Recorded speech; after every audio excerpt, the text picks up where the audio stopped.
Kwanza kwa kanisa. Haleluya. Kanisa lilitoka kwenye kitabu, kisoma kitabu cha Mwanzo 12. Mwanzo ngapi?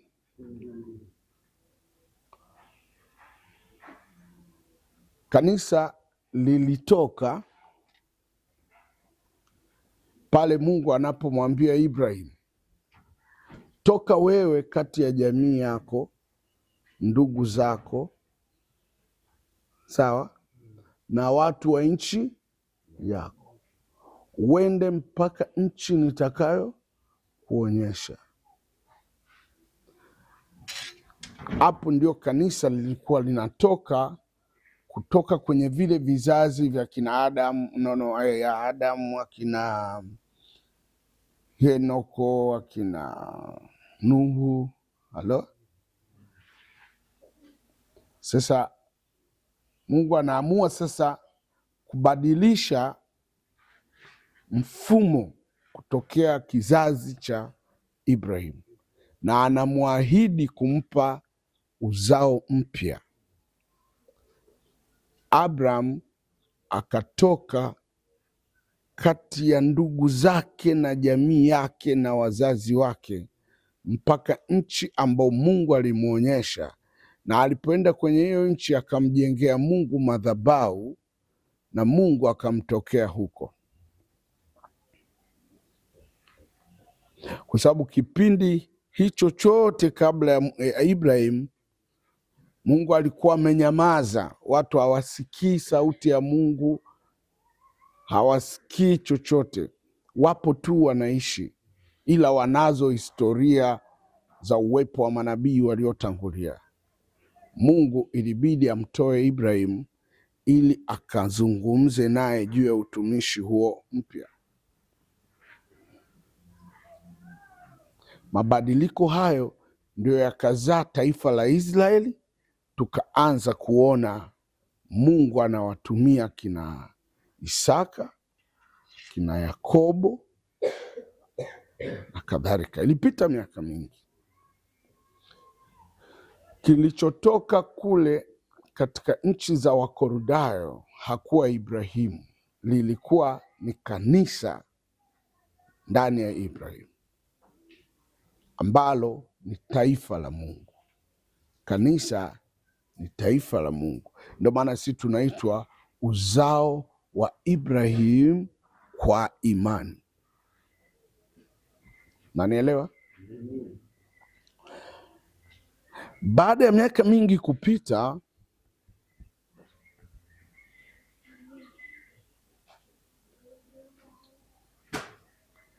Mungu akaacha kuongea tena, pakawa giza, taifa liko Misri. Kwa sababu baada ya Ibrahim, Mungu si alikuwa anaongea na Ibrahim, akaendelea kuongea na Isaka, akaendelea kuongea na Yakobo, akaendelea kuongea na Yusufu. Baada ya hapo akakoma. Manake kizazi cha lile kanisa kimepita, kukawa kimya. Farao akatawala, wana wa Israeli wakabaki na historia tu, na wanazaliana pale Misri, hawana nabii. Kwa kule kutoka kwa Ibrahim kulikuwa ndio kutoka kwa kwanza. Mungu alianza kuongea. Sasa miaka zaidi ya 400 Israeli iko Misri, haijawahi sikia sauti ya Mungu. Kukaja kutoka kwa pili. Ukisoma maandiko utaona kitabu cha Kutoka sura ya 3, Mungu anamtokea Musa, anamwambia, nimesikia kilio na nimeona mateso ya watu wangu walioko Misri, na kutuma uende ukawatoe Misri uwapeleke Kanaani, uwarudishe kwenye ile madhabahu aloijenga Ibrahimu. Madhabahu gani? Ya kusikia sauti ya Mungu.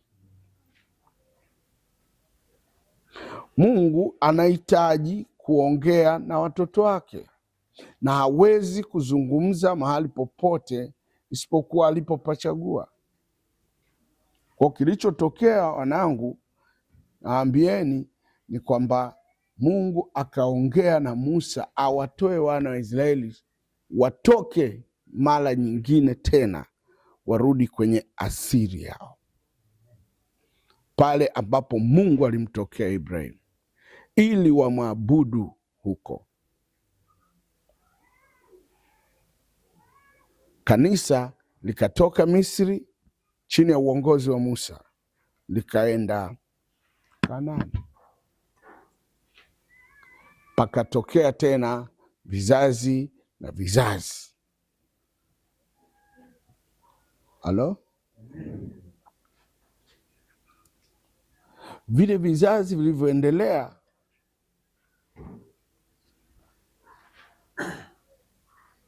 amen, vikajikuta vimeingia kwenye dini, kwenye masinagogi, kwenye taratibu mbalimbali. Ikabidi Mungu amtume Yesu kuja kuleta ukombozi wa kutoka kwa tatu. Alitoe kanisa kwenye sheria za masinagogi na mapokeo yao, kule gizani ambako Mungu haongei tena,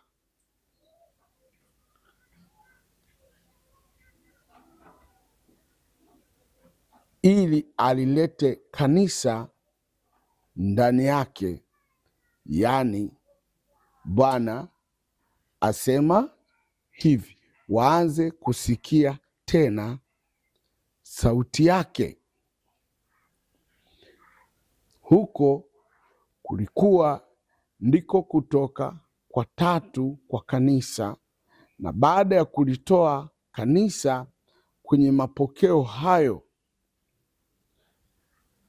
ya Kiyahudi na kuliingiza kanisa kwenye imani ya Kristo, hapo ndipo kanisa sasa likatakiwa lianze kutembea na mamlaka ya Mungu. Ndipo Yesu aliwaambia, kaeni ndani yangu na mimi ndani yenu, tokeni kati yao, si ndio, na mkajitenge na wao. Ndivyo Yesu aliwafundisha.